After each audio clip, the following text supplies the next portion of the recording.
Hello guys, मैं प्रशांत तिवारी आपका एक बार फिर से स्वागत करता हूं आपके अपने YouTube channel bridge English classes में।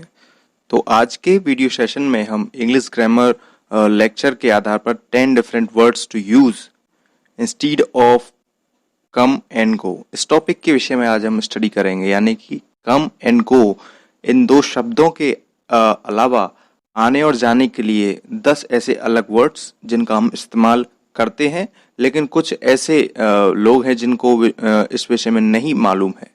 तो अच्छे से और बहुत ही बेहतरीन तरीके से इस टॉपिक को हम आज क्लियर करेंगे कि कम एंड गो इन दो शब्दों के अलावा आने और जाने के लिए हम अलग से वर्ड्स को किस प्रकार यूज करते हैं और ऐसे कौन से वर्ड्स हैं जिनको हम आने और जाने के लिए यूज कर सकते हैं।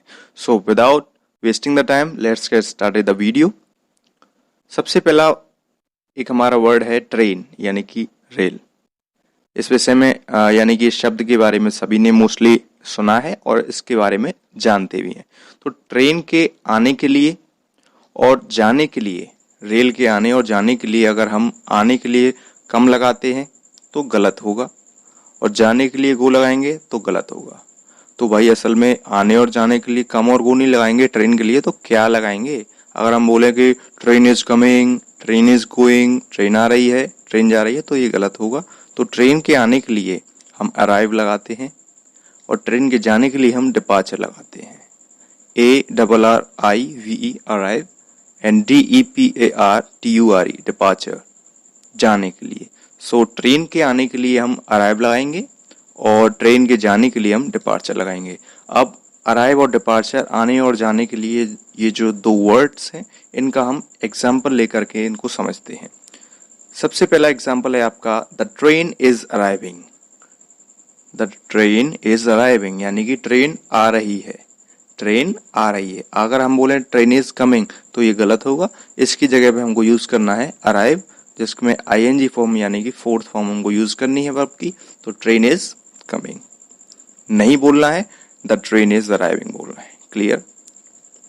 नेक्स्ट एग्जाम्पल है आपका द ट्रेन हैज अराइव्ड। अगर हम इसको परफेक्ट टेंस का इस्तेमाल करके बोले वर्ब की थर्ड फॉर्म में, तो अराइव का हो जाएगा arrived. The train has arrived, train आ चुकी है, ट्रेन आ गई है, रेल आ गई है, रेल आ चुकी है। So the train has arrived, ऐसा हम बोलेंगे। नेक्स्ट एग्जाम्पल है आपका the train is departing. The train is departing यानी कि ट्रेन जा रही है, रेल जा रही है। नेक्स्ट एग्जाम्पल आपका the train is arriving at the platform number 2। अगर हम बोलें कि रेलगाड़ी प्लेटफॉर्म नंबर 2 पर आ रही है तो the train is coming at the platform number 2, ऐसा नहीं बोलना है, कमिंग नहीं बोलना है। आपको बोलना है the train is arriving at the platform number 2। Train platform number 2 पर आ रही है और आने के लिए अराइव यूज किया है, जिसकी फोर्थ फॉर्म वर्ब की यूज की है अराइविंग। क्लियर? तो ये आपके एग्जाम्पल के थ्रू आपको समझाया। आई होप आपको ये दो वर्ड्स जो हैं कम और गो के अलावा आपको यूज करने हैं आने और जाने के लिए, वो समझ में आए होंगे। अब नेक्स्ट वर्ड्स देखते हैं। नेक्स्ट आपका टर्म है एरोप्लेन, हवाई जहाज। हाँ जी बिल्कुल, ये भी आपने सुना है और उसके विषय में जानते भी हैं, बखूबी जानते हैं। अब एरोप्लेन के आने के लिए अगर आप कम लगाते हैं एरोप्लेन इज कमिंग तो गलत है, और जाने के लिए गो लगाते हैं तो गलत है। तो एरोप्लेन के लिए अगर आने के लिए कम लगा रहे हैं तो गलत, और जाने के लिए गो लगा रहे हैं तो गलत। तो यहाँ पर भी एरोप्लेन के लिए आने के लिए हम यूज करते हैं लैंड एंड जाने के लिए take off. Clear? LAND land and TAKEOFF take off. तो अगर हम बोलेंगे कि एरोप्लेन आ रहा है तो कमिंग नहीं लगाना है, उस जगह पर लैंड का इस्तेमाल करना है, और जाने के लिए गो नहीं बल्कि टेक ऑफ। तो ये ध्यान रहेगा आपको कि एरोप्लेन के लिए आने के लिए लगाएंगे हम लैंड और जाने के लिए टेक ऑफ। एग्जाम्पल देख लेते हैं जल्दी से। The aeroplane is landing, the aeroplane is landing, aeroplane आ रहा है, एरोप्लेन आ रहा है। अभी आप बोलोगे कि भाई ऐसा हमने कुछ सेंटेंस कुछ सुना सुना सा नहीं लग रहा है, इसकी जगह पे, एरोप्लेन की जगह पे कुछ दूसरा वर्ड भी हमने सुना है। हाँ जी, आप इसकी जगह पे एरोप्लेन बोलना चाहें बोल सकते हैं, अदरवाइज आप बोलेंगे कि the flight is landing, the flight is landing, flight आ रही है। अगर आप बोलें कि एरोप्लेन आ रहा है तो आप एरोप्लेन लगा सकते हैं, otherwise flight you can use it. Okay, अभी हम एग्जाम्पल देखेंगे नेक्स्ट की, जैसे कि अगर बात चल रही है किसी दूसरी जगह की, यानी कोई स्थान है, वहाँ की फ्लाइट है, उसका क्या समय है भाई, वो कब जा रही है, क्या है। तो एक एग्जाम्पल देख लेते हैं। The flight for Mumbai is about to land, यानी कि मुंबई के लिए जो फ्लाइट है is about to land. Land का क्या है, आने के लिए लैंड यूज किया है हमने, तो आने वाली है। तो मुंबई के लिए जो फ्लाइट है वो आने वाली है, is about to land. Clear, यानी आने वाली, यानी मुंबई से आ रही है, वो लैंड करेगी। क्लियर। अभी एक और एग्जांपल देख लेते हैं। The flight will take off at 2 o'clock। अगर समय की बात करें तो भाई किस समय पे जाएगी, कब जाएगी। The flight will take off at 2 o'clock। Flight 2 बजे जाएगी। क्लियर, टेक ऑफ करेगी। तो ये दो वर्ड्स थे आने और जाने के लिए, हवाई जहाज के लिए यूज होते हैं, एरोप्लेन के लिए, फ्लाइट के लिए लैंड एंड टेक ऑफ। आने के लिए लैंड और जाने के लिए टेक ऑफ। क्लियर। अभी नेक्स्ट देखते हैं। नेक्स्ट है आपका गेस्ट, मेहमान। हाँ जी, ये तो सभी ने सुना, हर घर में, हर घर की कहानी, हर घर में गेस्ट मेहमान तो आते जाते रहते हैं। तो गेस्ट के आने के लिए कम बोलते हैं कि भाई guest are coming, guest are going. जाने के लिए हम गो लगा देते हैं। तो अगर हम गेस्ट के साथ में कम, आने के लिए कम यूज कर रहे हैं या जाने के लिए गो यूज कर रहे हैं, तो ये दोनों चीज गलत हो जाएंगी आपकी। क्लियर। तो भाई अब क्या यूज करें, तो गेस्ट के आने के आधार पे हम यूज करेंगे विजिट, और गेस्ट के जाने के लिए हम यूज करेंगे लीव। VISIT विजिट आने के लिए, LEAVE लीव जाने के लिए। क्लियर। तो गेस्ट के आने के लिए विजिट और गेस्ट के जाने के लिए लीव। क्लियर। एग्जाम्पल देख लेते हैं। The guest are visiting, the guest are visiting. मेहमान आ रहे हैं, मेहमान आ रहे हैं, यानी मेहमान विजिट करते हैं आपके घर पे। क्लियर। विजिट कर रहे हैं यानी कि आ रहे हैं, मेहमान आ रहे हैं। इसके लिए अगर आप बोलेंगे द गेस्ट आर कमिंग, तो कमिंग नहीं बोलना है, आपको याद रखना है कम की जगह पे क्या लगाना है, आने के लिए विजिट। तो गेस्ट आर विजिटिंग। क्लियर। अभी नेक्स्ट एग्जांपल देखते हैं। The guest have visited. हाँ भाई, किसी का फोन आया आपकी रिश्तेदारी में या आपके घर पे, हाँ बेटा घर पे मेहमान आ गए, तो आप बोलोगे हाँ मेहमान आ गए हैं, मेहमान आ चुके हैं। The guest have visited, the guest have visited यानी मेहमान आ चुके हैं। वर्ब की थर्ड फॉर्म यूज की हमने। अभी एक और एग्जांपल देख लेते हैं। अभी आने का एग्जांपल देखा, अब जाने का देखते हैं। The guest are leaving, the guest are leaving मेहमान जा रहे हैं। द गेस्ट आर गोइंग ऐसा नहीं बोलेंगे, कभी भी याद रखना गो की जगह पे गेस्ट के लिए यूज करना है leave. The guest are leaving. एक और एग्जांपल देख लेते हैं। The guest have left. अभी वर्ब की थर्ड फॉर्म यूज की हमने कि हाँ भाई मेहमान जा चुके हैं, तो the guest have gone use नहीं करना है वर्ब की थर्ड फॉर्म में, यहाँ पर गो का यूज नहीं करना है जिससे गॉन लगाए आप थर्ड फॉर्म में। तो the guest have left, leave की थर्ड फॉर्म होगी लेफ्ट, तो लीव ही यूज करना है। क्लियर। तो ये थे आपके एग्जांपल विजिट और लीव से रिलेटेड। आई होप गेस्ट जो वर्ड है मेहमान के लिए, आने के लिए विजिट और जाने के लिए लीव यूज करेंगे आप आगे से। अभी नेक्स्ट हम देखते हैं फीवर यानी कि बुखार। ये तो आम बात है, हर किसी को हो ही जाता है ये। और अब तो कोविड का बड़ा ही प्रकोप चल रहा है, पेंडेमिक है कि कोरोना वायरस में थोड़ा सा भी अगर फीवर लग रहा है, भाई को पॉजिटिव हो गया बंदा, तो ये बुखार है, कॉमन चीज है। बुखार के आने के लिए अगर कम लगाएंगे और जाने के लिए को लगाएंगे, तो भाई ये तो नाइंसाफी है ना। बुखार के लिए तो कोरोना वायरस भी डर जाएगा, अरे भाई ये तो कम और वो लगा रहे हैं। नहीं, आपको ऐसा नहीं करना है।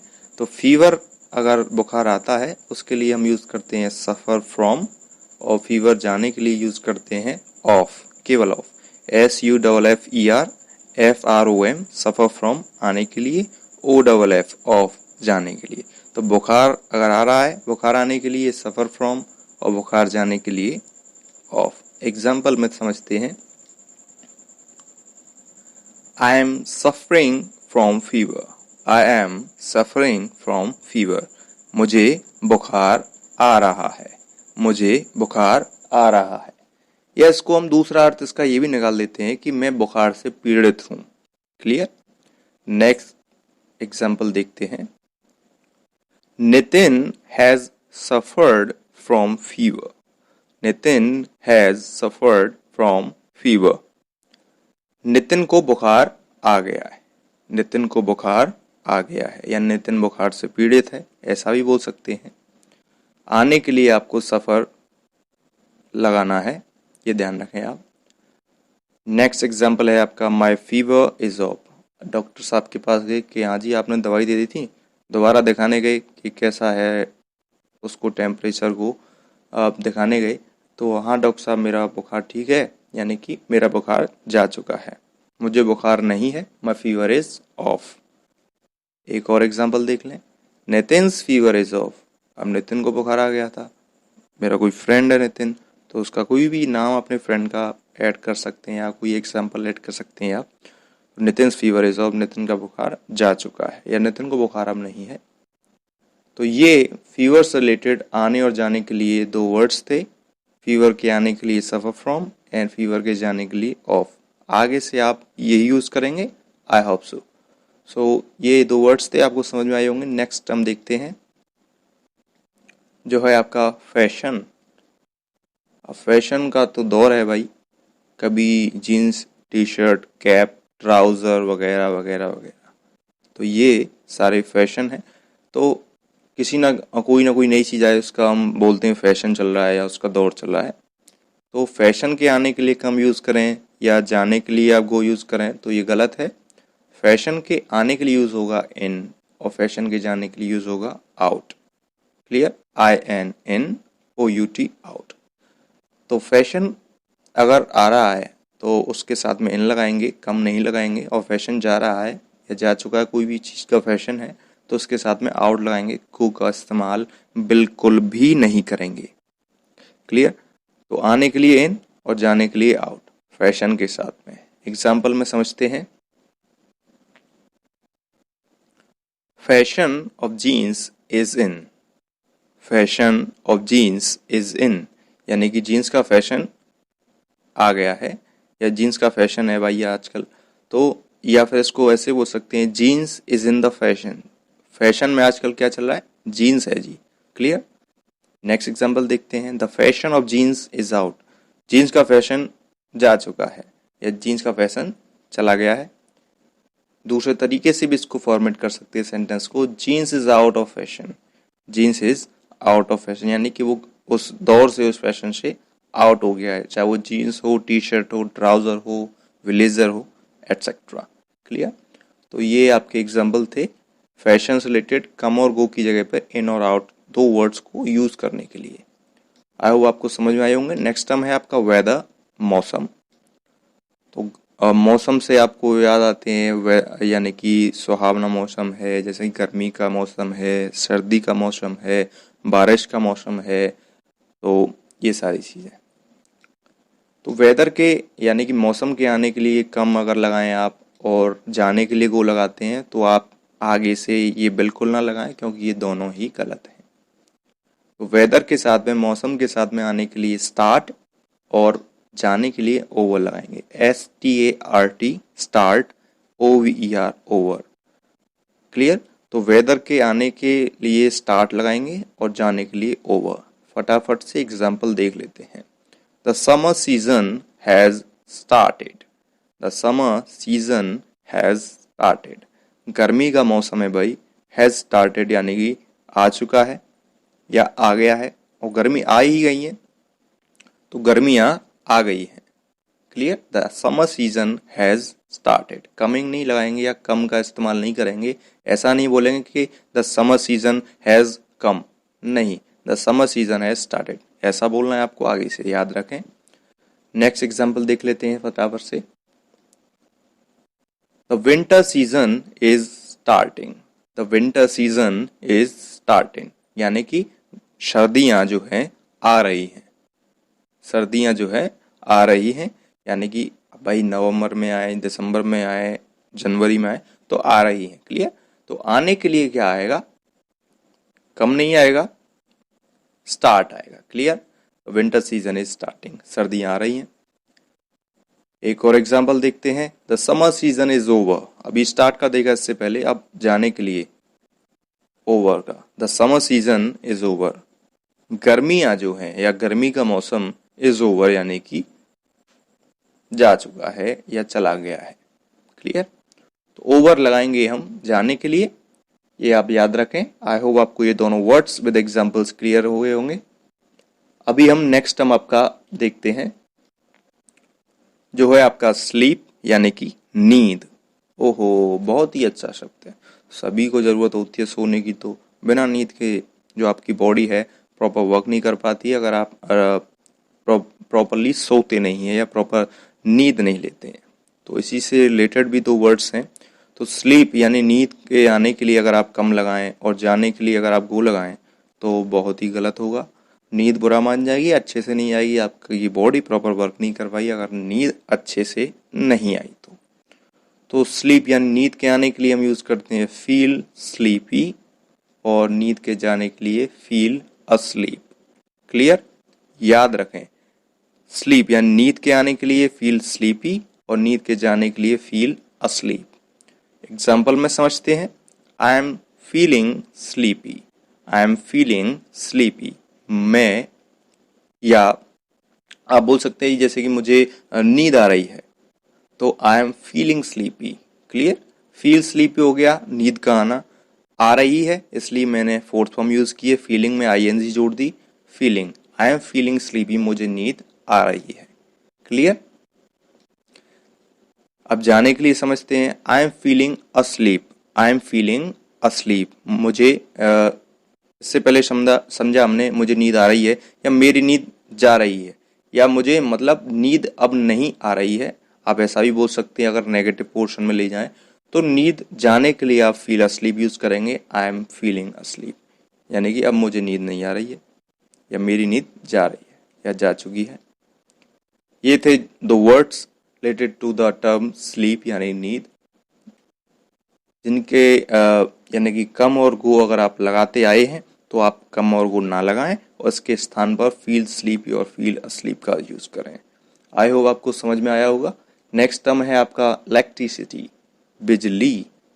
बहुत ही आवश्यक है, हर घर में हर गांव में अब तो मोस्टली पहुंच ही गई है, यानी कि कुछ ऐसे गांव भी बचे हैं जहां पर आई होप बिजली की इतनी सुविधा नहीं है, लेकिन अभी हमारी गवर्नमेंट प्रॉपर वर्क कर रही है जहां भी नहीं है, लेकिन आई होप मेरे हिसाब से मोस्टली सभी जगह बिजली की सुविधा पहुंच चुकी है। तो बिजली बहुत ही आवश्यक है हमारे जीवन यापन करने के लिए।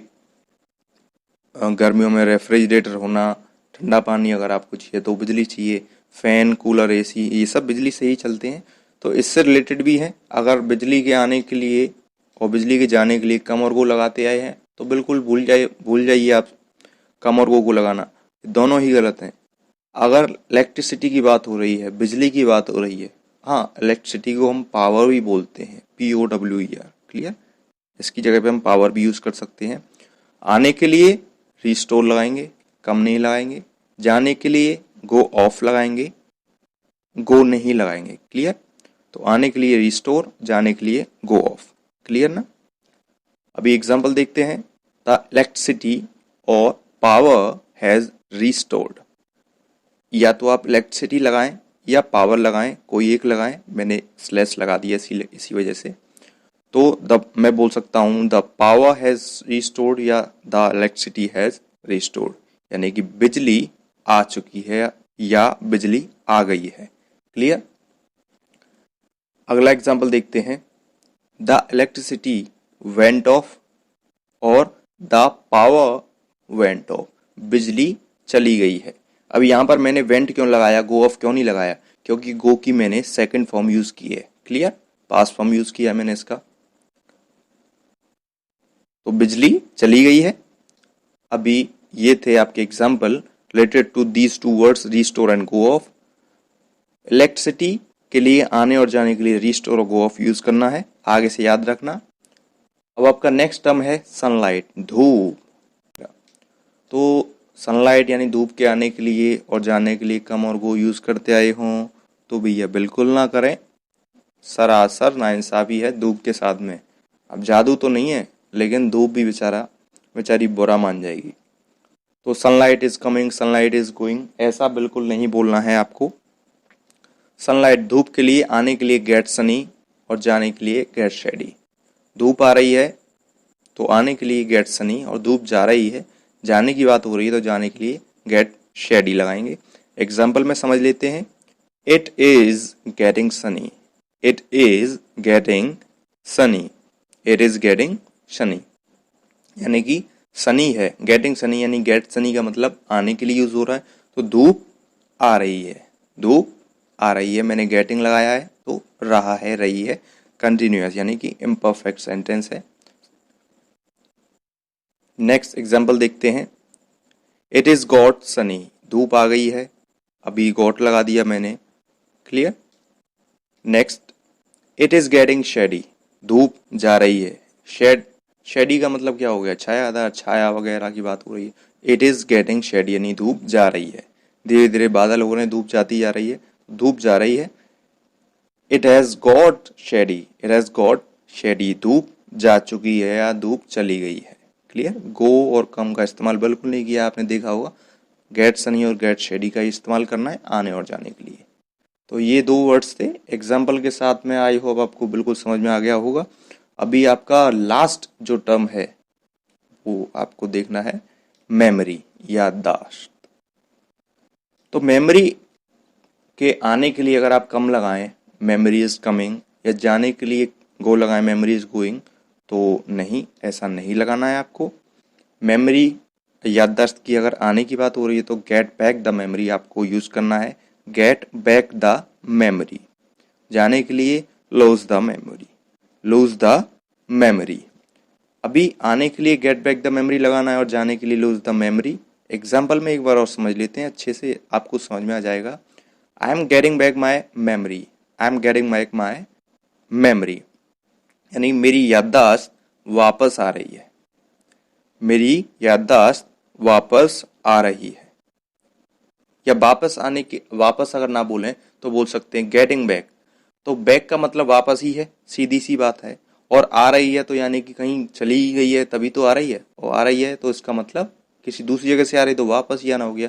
तो I am getting back my memory ऐसे भी बोल सकते हैं, या हिंदी में दूसरा अर्थ इसका बोल सकते हैं मेरी याददाश्त आ रही है, मेरी याददाश्त आ रही है। तो यहाँ कमिंग यूज नहीं किया, हमने यूज किया है गेट बैक का। आपकी फोर्थ फॉर्म लगाइए वर्ब की, गेट का हो गया getting, I am getting back my memory. Next example देखते हैं। I got my memory, I got my memory, मेरी याददाश्त आ गई है या मेरी याददाश्त आ चुकी है।